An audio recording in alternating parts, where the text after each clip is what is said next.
शनि देवा जय। एक योग ऐसा जय जय श्री शनिदेव भक्तन हितकारी, जिसके कारण जीवन में आ रही हैं मुश्किलें हजार। देवा जय जय शनिदेवा, जय जय श्री शनिदेव भक्तन हितकारी। जीवन के उतार चढ़ाव ने कर रखा है परेशान। कर लो नमन कर लो, सच्ची भावना से भजन। कारोबार में भी नहीं बन रही है बात। भाव से इन्हें प्रसन्न कर लो। कुंडली में शनि राहु ने मिलकर मचाया है उत्पात। शनि महाराज का भजन कर लो। जानिए शनि विषयों के लक्षण और उपाय। नमन कर लो नमन कर लो, सच्ची भावना से भजन कर लो। नमस्कार, आप देख रहे हैं आज तक। आपके साथ हूं मैं नेहा बाथम और आज धर्म में हम बात करेंगे शनि विषयोग की। जी हाँ, जब समस्याओं से घिर जाता है जातक का जीवन, जब नकारात्मक सोच के प्रभाव से हो जाता है जीना मुहाल और जब मेहनत करने पर भी सफलता नहीं मिलती है, तो क्या ये शनि विषयोग है? क्या इस योग के लक्षण हैं और उनसे बचने के उपाय क्या हैं? ये बताने के लिए हमारे साथ स्टूडियो में मौजूद हैं ज्योतिषाचार्य एस गणेश जी। गणेश जी, बहुत बहुत स्वागत है आपका।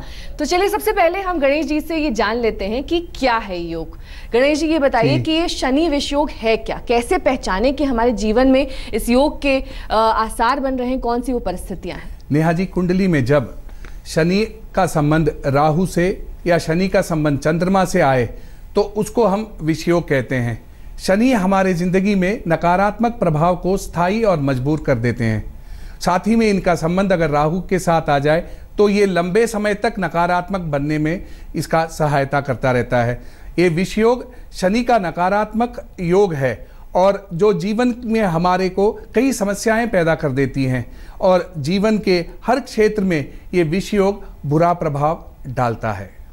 आमतौर पर ये विषयोग कुंडली में पूर्व जन्म के संस्कार से यानी हमारे पंचम भाव के कारण हमारे लिए ये नकारात्मक सोच के और ये जो संयोग है ये बनते हैं। तो आपने बताया गणेश जी किस तरह से शनि विषयोग दो तरह से होता है, शनि और राहु और शनि और चंद्रमा। लेकिन दोनों अलग अलग हैं। हम कैसे पहचानें कि कौन सा है हमारा योग और हमारी कुंडली में किसका प्रभाव है? जी नेहा जी, ऐसा है, विषयोग शनि राहु और शनि चंद्रमा के संयोग से बनता है।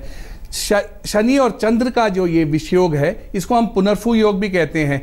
ये जो योग है ये शनि राहु के तुलनात्मक से कम खतरनाक माना गया है और शनि और चंद्रमा का जो विषयोग है ये तीव्र वैराग्य उत्पन्न कर सकता है हमारे अंदर।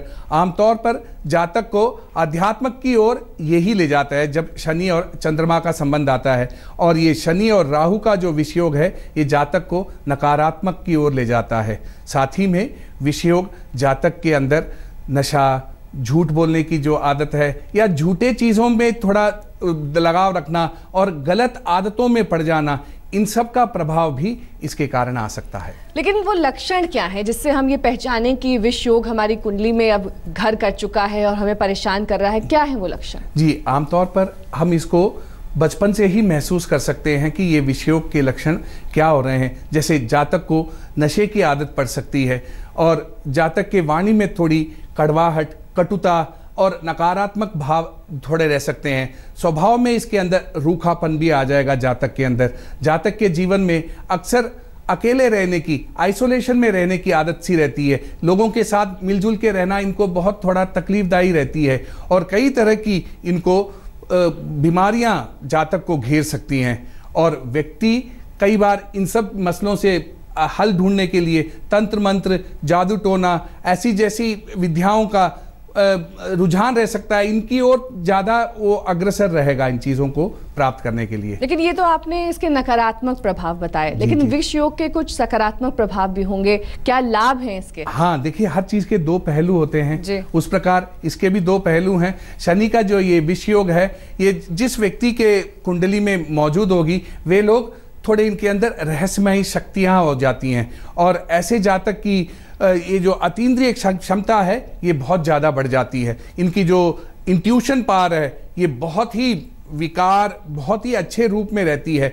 इनकी सही दिशा अगर इनको मिल जाए तो ये व्यक्ति उच्च स्तर पर आध्यात्मिक का एक बहुत बड़ा भगवान की ओर रुझान रखने वाला, आध्यात्मिक की ओर अपने आप को अग्रसर रखने वाला एक इंसान बन सकता है। ऐसे जातक विदेशों में भी बहुत ज़्यादा सफलता हासिल करते हैं और अपने आप को बहुत ख्याति प्राप्त करते हैं।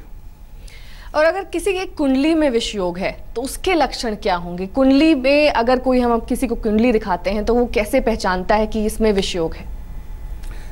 जैसे मैंने आपको बताया था, उसके नकारात्मक सोचों से वो अपने आप को पहचान लेगा। पर जब कुंडली में इनके विष योग पर बृहस्पति की विशेष दृष्टि आती है, बृहस्पति के 3 दृष्टियां हैं, ये पंचम दृष्टि भी देते हैं, सप्तम दृष्टि भी देते हैं और नवम दृष्टि भी देते हैं। अगर बृहस्पति की दृष्टि शनि पर पड़े तो ये जो विष योग है ये अपने आप में थोड़ी प्रभावहीन हो जाएगी और अच्छे प्रभाव देने की कोशिश रहती है। और जब कुंडली में शनि राहु इन पर गुरु की दृष्टि दोनों पर ही आ जाए तो ये बहुत ही विशेष है और ये अच्छे परिणाम लेके आ जाएंगे। इसी प्रकार कुंडली में केंद्र में शुभ ग्रह बैठे हों तब भी विष योग का जो तुलनात्मक तरीके से देखा जाए तो ये अपने आप में ही कम हो जाएगा। और सबसे बड़ी बात है, शनि तुला राशि में उच्च के होते हैं और तुला में बैठे हुए शनि का ये विष योग अगर बनता हुआ हो, यानी इनका संबंध चंद्रमा से आ रहा है या राहु से आ रहा है, ये अपने आप में प्रवाहहीन हो जाएगा और ये जातक को अच्छे परिणाम देने की योग्यता भी रखते हैं। और विष योग में जो संतान पैदा हुए हैं इनको ये सब देख लेना चाहिए कि कितना मेरे अंदर कम हो रहा है, ताकि मेरी जिंदगी में इसका मैं अच्छा परिणाम भी ले सकता हूं। जी, यानी कि मोटे तौर पर ये माने कि अगर शनि का विष योग है तो बहुत ज्यादा परेशान या घबराने की जरूरत नहीं है। उसके सकारात्मक प्रभाव भी होते हैं, ना कि नकारात्मक प्रभाव। लेकिन अगर आप चिंताओं से ग्रस्त हैं, आपके जीवन में तमाम समस्याएं आ रही हैं, परेशानियां आ रही हैं, तो हो सकता है ये शनि का प्रभाव हो, शनि का विष योग हो। लेकिन जिन लोगों की अभी संतान हो रही है, अभी संतान की उन्हें प्राप्ति हुई है और ऐसे में शनि की इस समय क्या दशा चल रही है, क्या उन पर प्रभाव होगा इस शनि के विष योग का और किस तरह से उस प्रभाव से निजात पा सकते हैं, वो तमाम उपाय भी बताइए। जी, ऐसा है, आजकल देखिए तो शनि वृश्चिक राशि में संचारित कर रहे हैं। वृश्चिक राशि के 3 नक्षत्र हैं, यानी विशाखा, अनुराधा और ज्येष्ठा। वो आजकल अनुराधा नक्षत्र में संचारित कर रहे हैं। अनुराधा नक्षत्र शनि का ही नक्षत्र माना गया है, इसलिए ये जो विष योग है ये अपने आप में ही थोड़ा थम गया है। और वैसे देखा जाए तो वृश्चिक में संचारित करते हुए शनि को गुरु की दृष्टि कर्क से पड़ रही है, तो ये भी अपने आप में बहुत ही अच्छा है। इस दौरान जो भी बच्चे पैदा हुए उनकी जो शनि के जो विष योग है वो अपने आप में ज़्यादा असर नहीं रहेगा, खास इसका शुभ परिणाम भी प्राप्त हो सकता है। और वैसे देखा जाए तो वर्तमान समय में राहु का संबंध शनि से बन ही नहीं सकता, वे दोनों 3-11 के एक्सिस में बैठे हुए हैं, तो इनका संबंध बनता नहीं है। तो एक ही विष योग बनेगा, वो खाली चंद्रमा से बनता है और ये भी महीने में 2 बार बन सकता है, जब वो समसप्तम में आए या इनकी युति हो जाए। तो इस प्रकार देखा जाए तो ये आजकल अनुराधा नक्षत्र में चलते हुए शनि और अच्छे परिणाम इनके ऊपर गुरु की दृष्टि आ रही है, ये अपने में बहुत अच्छे परिणाम लेके आएंगे। और जुलाई 15 तारीख तक गुरु की दृष्टि शनि पे पड़ रही है, इसलिए इसका कुछ ज़्यादा बुरा असर नहीं रहेगा। उसके बाद जब शनि की दृष्टि गुरु पे आ जाएगी तो ये भी अपने आप में थोड़ा अच्छा रहेगा। इसके कारण देखा जाए तो ये विष योग आजकल के जो बच्चे पैदा होंगे इस पूरे साल में, इनके लिए इनका प्रभाव कम रहेगा या इसका अच्छा प्रभाव भी इनको प्राप्त हो सकता है। लेकिन साथ ही अच्छा प्रभाव हो वो तो हम जानते ही, लेकिन अगर बुरा प्रभाव है तो ऐसे में लोग उपाय भी जानना चाहेंगे कि किस तरह से इस बुरे प्रभाव से बचा जाए, वो हमारे दर्शकों को बताइए। ऐसा है नेहा जी, चाहे बुरा हो चाहे अच्छा हो, उपाय करते रहें, सबके लिए अच्छा रहेगा। तो सबसे पहला जो है, ये लोग जिनके कुंडली में भी शनि राहु का संबंध हो या शनि चंद्र का संबंध हो, वे लोग जल में लाल चंदन और खाने वाला जो कर्पूर है इसको मिलाकर रोज सूर्य को अर्घ दें तो इनके लिए बहुत अच्छा रहेगा। इनके सोच में सकारात्मक तरीके आएंगे और जिंदगी में प्रभावशाली बने रहेंगे। साथ ही में दूसरा है, शिव जी को बेलपत्र, कनेर के पुष्प, इनकी माला अर्पित करें तो इनके मन के अंदर जो भी भ्रम है उससे इनको मुक्ति प्राप्त रहेगी। तीसरा, हनुमान जी को तुलसी की माला अवश्य पहनाएं, इससे इनको जो भूलने की जो आदत है उससे छुटकारा रहेगी और जिंदगी बहुत अच्छा रहेगा। चौथा, ये लोग गणेश जी को वस्त्र और लड्डू जरूर चढ़ाएं, इससे इनके जो पूर्व पुण्य के कारण जो रुके हुए कई अच्छे प्रभाव हैं वो खुल जाएंगे और ज़िंदगी में बहुत अच्छी तरक्कियां प्राप्त रहेंगी। और पांचवा, ये लोग शनिवार को सुबह पीपल के पेड़ के पास एक दीपक जरूर जलाएं। इससे इनके जो पूर्वज के कारण जो रुष्ट हो रहे हैं उनसे भी इनको आशीष प्राप्त रहेगी और ज़िंदगी बहुत खुशमय रहेगा।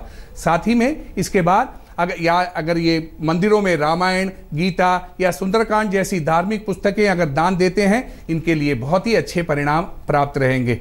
और इसके आगे शरीर व आर्थिक रूप से जो असमर्थ हैं उन व्यक्तियों को भी अगर ये सहायता देते हैं तो शनि ने अपने ही वाणी से कहा है, इन लोगों के अगर आप सहायता करते हो तो मैं अति प्रसन्न रहूँगा और आपकी ज़िंदगी बहुत अच्छा कर दूँगा।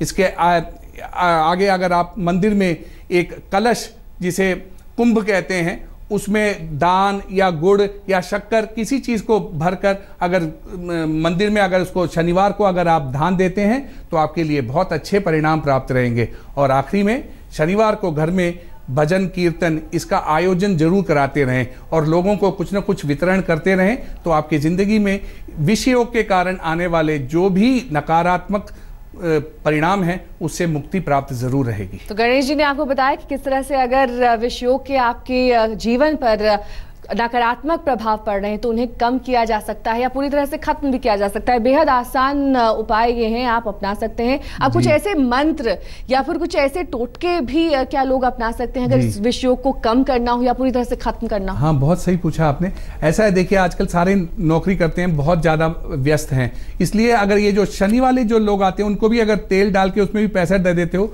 तो भी आपके लिए बहुत अच्छा रहेगा। साथ ही में व्यासकृत एक श्लोक है जिसको आप बोलते रहें तो ये भी आपके लिए बहुत अच्छे परिणाम लेके आएंगे। नीलांजन समाभासाम रविपुत्राम इमाग्रजम छाया मार्तांड संभूतम तम नमामि शनीश्वरम। नीलांजन समाभासाम रविपुत्राम इमाग्रजम छाया मार्तांड संभूतम तम नमामि शनीश्वरम, ये बोलते रहें। साथ ही में अगर आप मोरपंख अपने पास रख लें या काला धागा कमर में बांध लें, ये भी आपके लिए बहुत ही अच्छे परिणाम लेके आएंगे। और शनिवार को अगर लेडीज़ कान के पीछे थोड़ा सा काला सा जो काजल है ये कान के पीछे थोड़ा लगा लें, या छोटा बच्चा है तो पैर के तलवे के नीचे थोड़ा लगा दें, ये भी अपने में बहुत अच्छे परिणाम जातक को लेके आएंगे। तो गणेश जी ने आज आपको बताया कि किस तरह से अगर आप शनि के विष योग से परेशान हैं तो कतई घबराइए नहीं, क्योंकि एक ऐसा योग है जो अगर आपके जीवन में प्रभाव डाल भी रहा है तो बहुत आसान से तरीके अपनाकर आप इसे दूर कर सकते हैं। फिलहाल हमें दीजिए इजाजत। देश और दुनिया की तमाम खबरों के लिए देखते रहिए आज तक।